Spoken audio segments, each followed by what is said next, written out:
Hey, what's going on, guys? It's DJ Kuhl back with another video, and today we're going to be taking a look at how to mix and master your drill beats.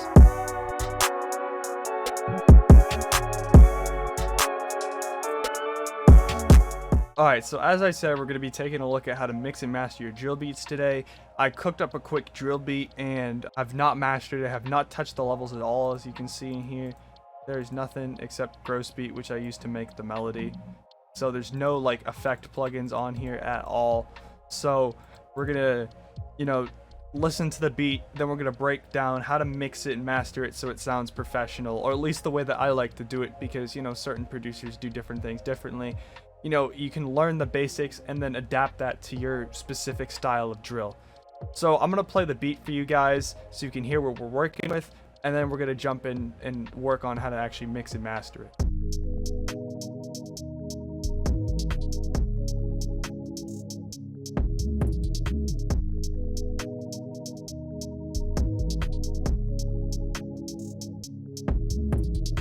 So right now, that beat is not knocking at all. It's got the potential to knock, but it is not knocking at all. And that's because the levels are clashing, the lows are clashing, we don't got anything mixed right.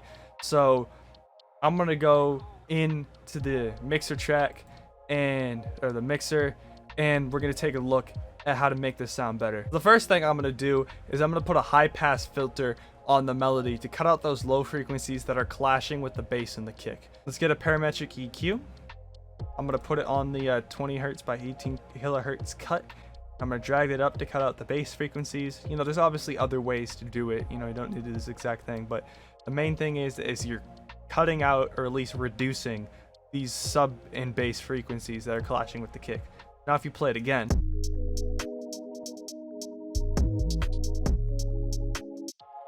you can start to hear the 808, and we're gonna do more to make the kick and the 808 stand out more.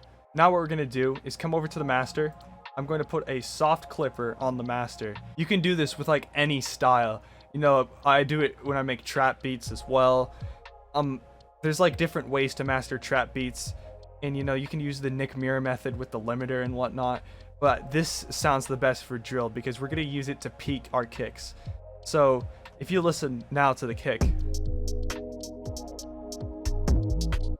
it goes hard, but it doesn't go like super hard, and we want it to go super hard. So I'm just going to turn it all the way up, and we're going to see how that sounds with a soft clipper, and I'm going to adjust the level as we listen to it.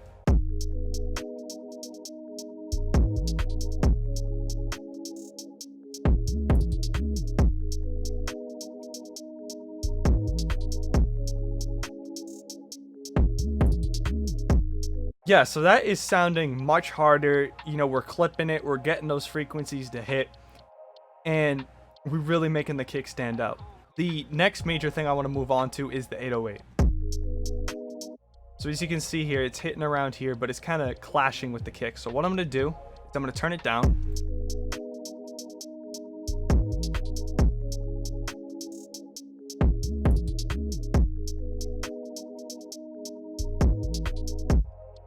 And now what I'm going to do is I'm going to put an EQ on it, and I'm going to try to EQ out some of the mid frequencies so it doesn't clash with the kick as much.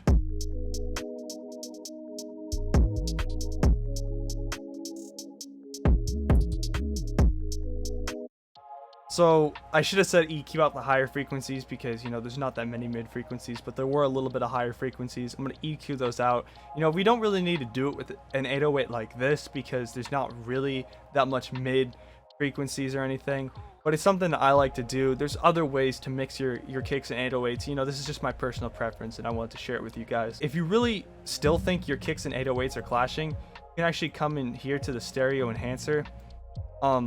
I saw this in another video, I forget where I saw it, but I used it before, and you can pull the stereo separation down and drag this knob to the left a little bit, and it'll give it a different sound, but it will prevent it from clashing with the kick as much. So I'm gonna play it with this on.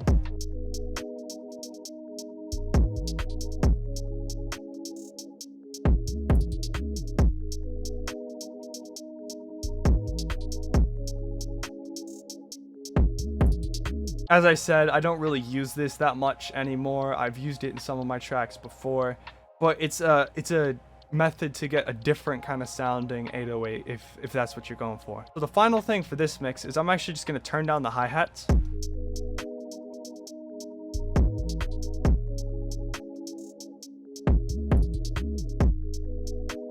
I don't want the hi-hats to be too overpowering. You don't want to turn the hi-hats down too much so you can barely hear them, because a lot of drill is that unique bounce of the hi-hat compared to just trap with your eighth notes and the occasional roll. You want to make sure they're audible but not too overpowering, and they were a little overpowering in the mix. Okay, so now I'm going to play a side-by-side of before the mixing and mastering stuff that we did to it, and then after, so you guys can hear the side-by-side.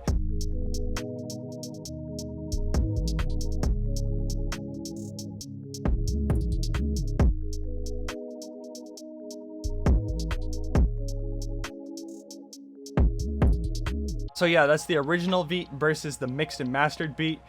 I hope you guys learned something in this tutorial. It was a little quick, but you don't need to go super duper crazy when it comes to mastering a drill beat. If you guys learned something, remember to like and comment. I know I mentioned before I was going to work on a UK drill versus New York City drill comparison. I'm still working on that. I still gotta like listen to a bunch of drill songs, so I'll have that out in the next week or two, because I really want to make sure I get like a good amount of key differences and similarities. If you guys learned something and you want to get inspired to cook up some drill, you can hit the link in the description of this video. Download my new free loop kit. It's got 10 free loops that you guys can get, and you can get inspired, you know, cook up with them, do whatever. Also, I was checking my YouTube statistics, right? And only 10% of the people that are watching my videos are subscribed to the channel. So go down right now, hit the subscribe button, turn the notifications on so you guys know when I upload and I drop some more knowledge for you guys. That's it for today's video, and I'll see you guys later.